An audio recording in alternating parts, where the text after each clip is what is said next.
हमारे इस YouTube channel के सेगमेंट फास्ट न्यूज में आप तमाम का इस्तकबाल है। इस वीडियो में आप देख सकते हैं कम मिनटों में बहुत ज्यादा खबरें।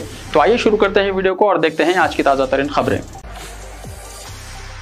भैंसा टाउन के नौजवान मोहम्मद नदीम का संगारेड्डी जिले में बेदर्दी से कत्ल। 9 महीने पहले हुई थी शादी।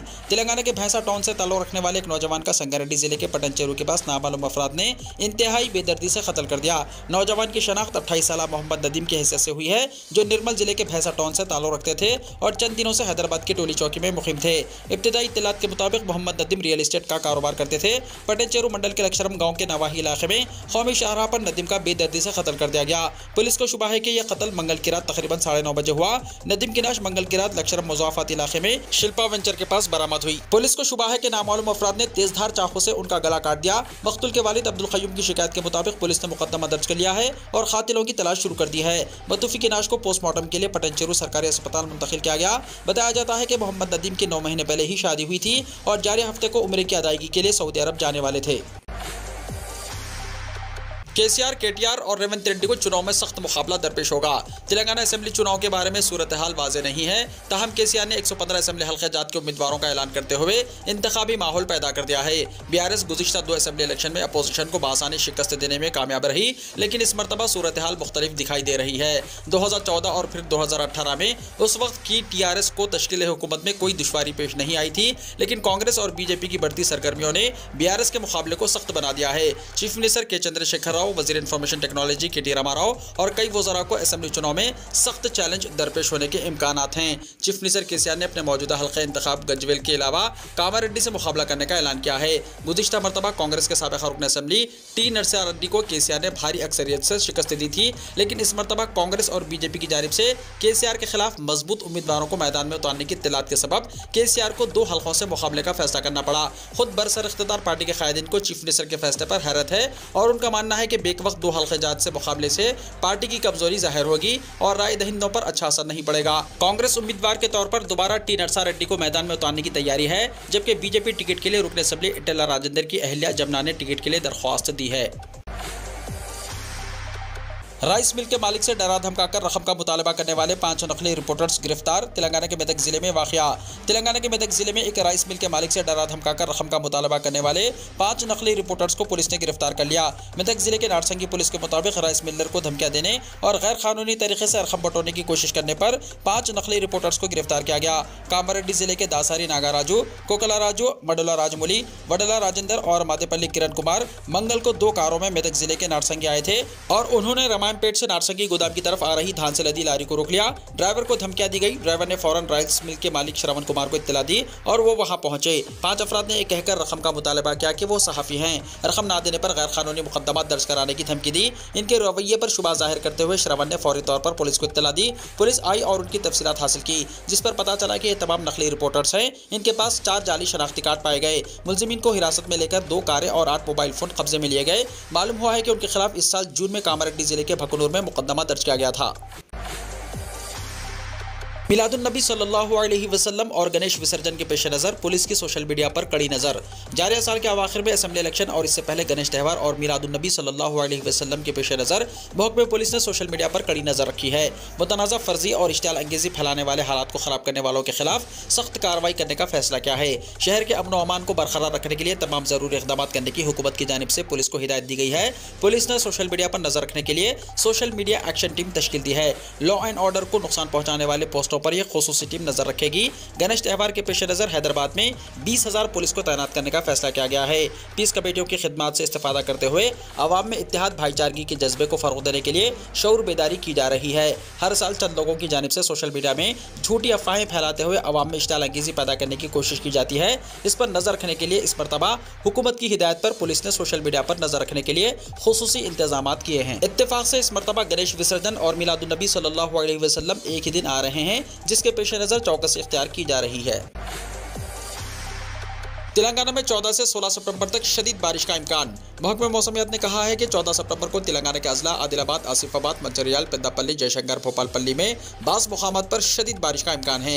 इसी तरह की सूरत हाल 15 सितंबर को अजला आदिलाबाद, आसिफाबाद, मंचिर्याल, निर्मल, निजामाबाद, जगत्याल, सिरसिल्ला, करीमनगर, पेद्दापल्ली, जयशंकर, भोपालपल्ली और मुलक में रहेगी। दोनों शहरों हैदराबाद और सिकंदराबाद में मौसम के खुश्क रहने की पेशकशी महकमे मौसमियात ने की है।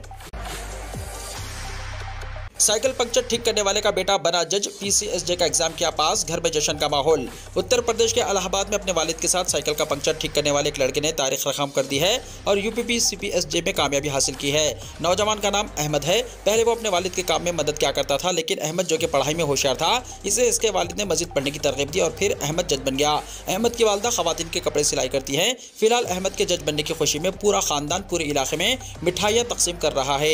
वाज़ेह है कि 30 अगस्त को UPPCSJ यानी जुडिशियल मजिस्ट्रेट की भर्ती के एग्जाम के नतीजे जारी हुए थे, जिसमें अहमद का नाम भी शामिल था। सबसे बड़ी बात यह है कि अहमद को अपनी पहली कोशिश में ही इसमें कामयाबी मिली। कुछ दिन पहले तक वो साइकिल के पंक्चर ठीक करवाने में अपने वालिद की मदद किया करते थे, लेकिन अब जज बनने के बाद पूरा खानदान इस तरह से खुश है कि पंक्चर ठीक करने वाले के बेटे की कामयाबी पर इलाहाबाद के लोगों में जबरदस्त खुशी का माहौल देखने को मिल रहा है। अपने बेटे का मुंह मीठा करवाने के साथ साथ पूरे मोहल्ले में मिठाइयां बांट रहे हैं।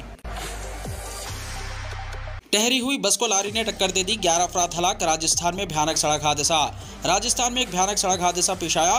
भरतपुर जिले के हनोंदरा के करीब 4 शब्बे की सुबह तकरीबन 4:30 बजे एक लारी तेज रफ्तारी से बस से टकरा गई। इस हादसे में 11 अफराद की मौके पर ही मौत हो गई। 15 से ज्यादा अफराद शदीद जख्मी हो गए। तफसीलात के मुताबिक बस जो राजस्थान के भावनगर से उत्तर प्रदेश के मथुरा के लिए रवाना हुई थी, 4 शब्बे की सुबह लखनऊ पहुंची।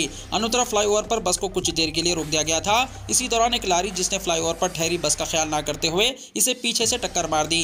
इस हादसे में 11 अफराद की मौत हो गई। हादसे की इत्तला मिलते ही पुलिस ने मौके पर पहुंचकर इमदादी कार्रवाइयां शुरू कर दी। जख्मियों को मुकामी अस्पताल ले जाया गया।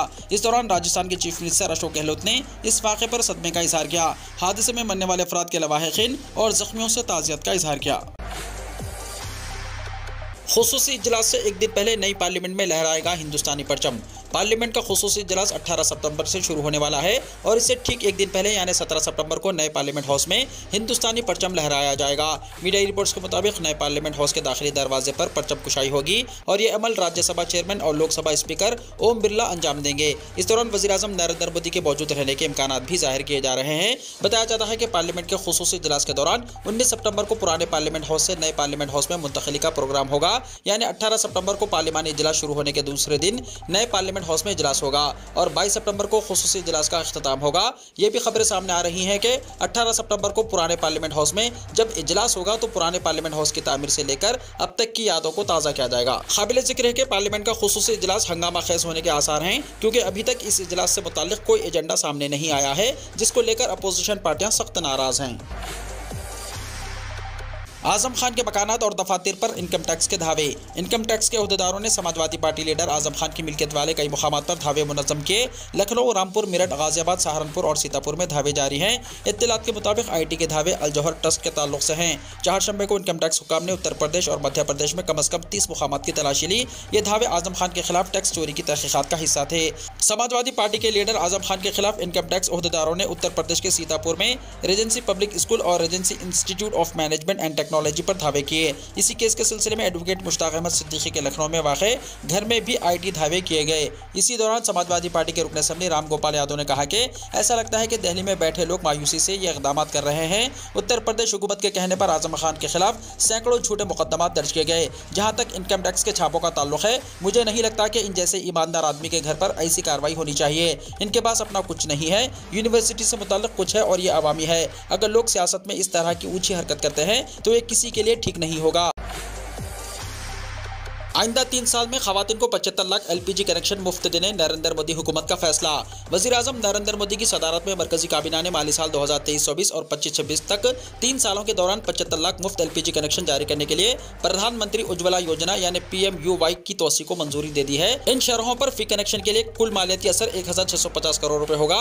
14.2 किलो सिंगल बोतल कनेक्शन 2200 रुपए फी कनेक्शन, 5 किलो डबल बोतल कनेक्शन 2200 रुपए फी कनेक्शन, 5 किलो सिंगल बोतल कनेक्शन 1300 रुपए फी कनेक्शन। उज्ज्वला 2.0 के मौजूदा तारीखों के मुताबिक पहली रिफिल और चूल्हा भी उज्ज्वला के मुस्तफिदीन को मुफ्त फराहम किया जाएगा।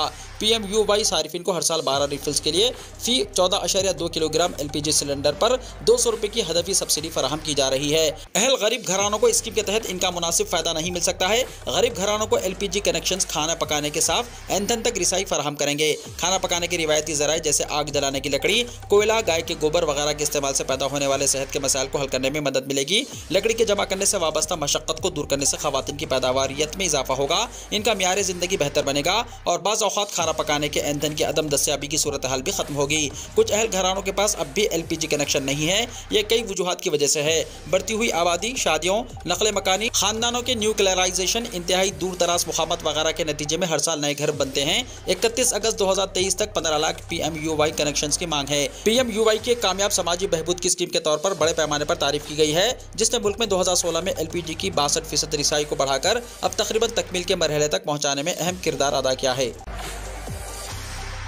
लीबिया में पानी ने 5000 से ज्यादा लोगों को बनाया लुक़मा, भर गए कब्रिस्तान। गुज़िश्ता दिनों बहरे रूम से उठे तूफान डेनियल ने लीबिया में ऐसी तबाही मचाई है जिसका इजाला मुमकिन नजर नहीं आ रहा है। इस तूफान के बाद लीबियाई अवाम पर पानी ने जबरदस्त तबाही मचाई है और हजारों जानें सैलाब की नजर हो गई हैं। एक रिपोर्ट के मुताबिक अब तक 5000 से ज्यादा अमवात हो चुकी हैं और 10,000 से ज्यादा लोग लापता हैं। हालात कुछ ऐसे पैदा हो गए हैं कि कब्रिस्तानों के सामने लाशों का ढेर है और उनकी तदफीन के लिए कब्रिस्तान में जगह नहीं। पहले से ही मुआशी बदहाली का सामना कर रहे मुल्क लीबिया पर तूफान के दौरस असरात मुरतब होते हुए दिखाई दे रहे हैं। डेनियल तूफान के बाद जो जोरदार बारिश हुई है, इसने अचानक सैलाब वाले हालात पैदा कर दिए हैं और मशरकी लीबिया के कई शहरों में जबरदस्त तबाही का मंजर देखने को मिल रहा है। बारिश और सैलाब के बाद कुछ इलाकों में पिश्ते टूट गए हैं, जिनका पानी आसपास के इलाकों में फैल गया। सबसे ज्यादा नुकसान डेरीना इलाके का हुआ है, जहां सबसे ज्यादा हलाकतें सामने आई हैं। इस इलाके से तकरीबन 20,000 अफराद नकले मकानी पर मजबूर हुए हैं। बताया जा रहा है कि आने वाले वक्त में डेरीना को मजीद मुश्किलात का सामना करना पड़ सकता है। यहाँ हलाकतों की तादाद भी बढ़ सकती है, क्योंकि शहर का एक चौथाई हिस्सा पूरी तरह से तबाह हो गया है। सोशल मीडिया पर डेरीना शहर के कुछ वीडियोस वायरल हो रही हैं, जिनमें गाड़ियां और इमारतें पानी में बहती हुई देखी जा सकती है।